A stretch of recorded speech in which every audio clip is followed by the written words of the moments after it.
Okay, once again, welcome back. We are moving on to reflexive pronouns.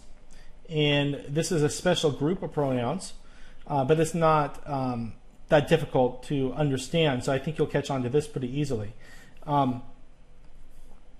So let's take a look here. It says reflexive pronouns are a unique group of pronouns that always end in either self or selves. So they're very easy to identify. And the complete list of them is right here. First person, which is the I, myself, and ourselves. Second person is you, yourself, and yourselves. Third person, him, her, it. And then you, of course, you, self or selves in the plural. Okay, so reflexive pronouns always have to refer back to the antecedent.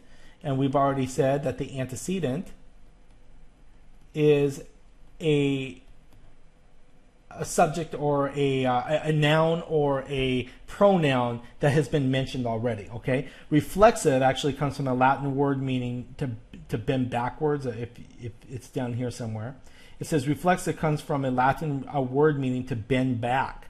So the reflexive pronouns must bend back to their antecedent. It must bend back to the noun or pronoun that it refers to. And so I'll give you several examples here so that you understand. Okay, and the antecedent is in bold, and the reflexive pronoun is in italics. The queen smiled at herself in the mirror. Well, herself refers back to its antecedent, the queen.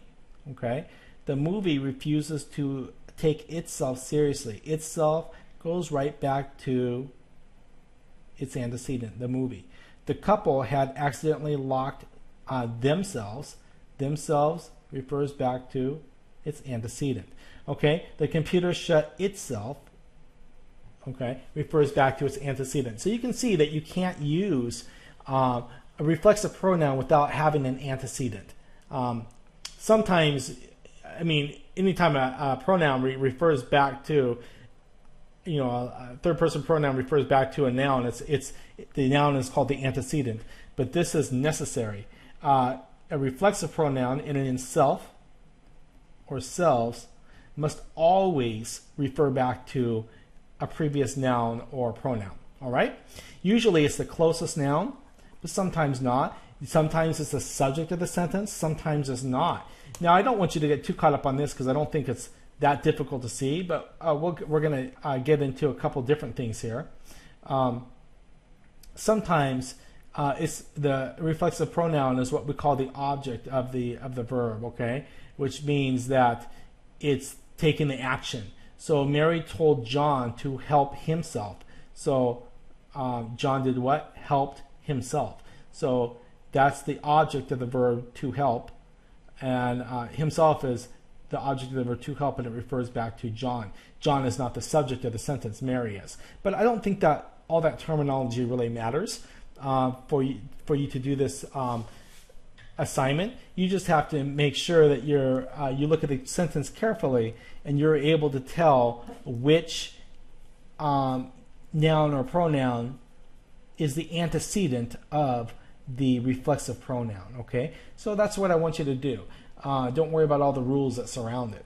A couple of other examples, and you can read through this. Mary wanted Ralph to dress himself. What did Ralph do?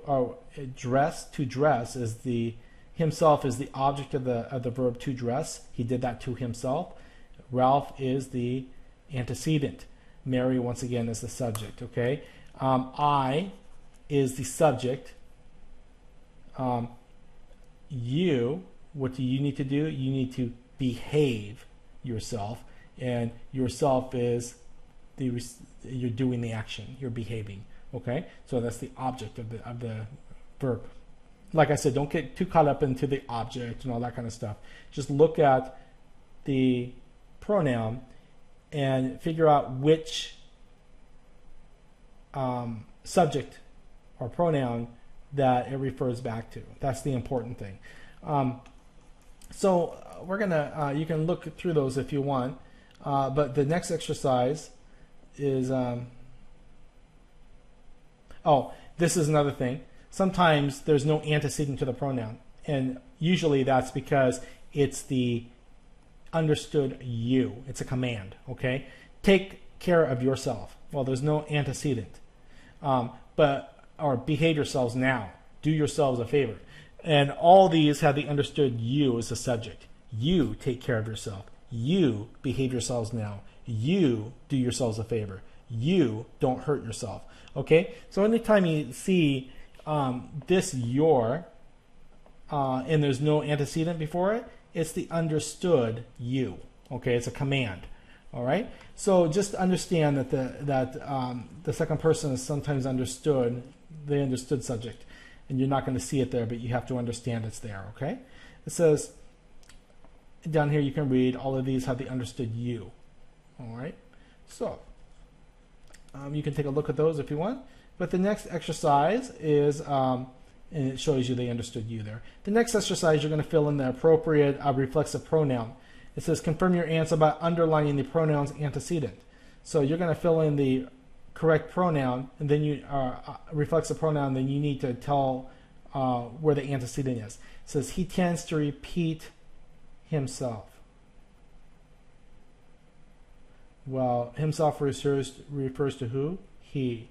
Please, I can do it by myself. Well, myself refers back to what? I. And you underline it, says. I don't care how you mark it, but just let me know that you know which one it is. Okay? They refused to allow themselves to give up hope. Themselves. Well, who does themselves refer? What's the antecedent of themselves? They. Okay? So that's how you do it. And there's a variety. There's 15 of them. So go ahead and do that, and you can fill these in. And if you can't underline, if you're not using the PDF, if you're using the Pages version, you can put the antecedent in bold letters or change the color of it, would be fine too. All right, you don't have to underline it, or you can underline it. Also, there is a little tool to underline a word in Pages as well. But anyway, to set it off, so I know that you know what the antecedent is. Good luck. If you have questions, please come before school or stay after school, as always, and I will help you out. You can also confer with each other and work together and try to figure out what the correct answer is. Good luck, and I'll see you in the next video.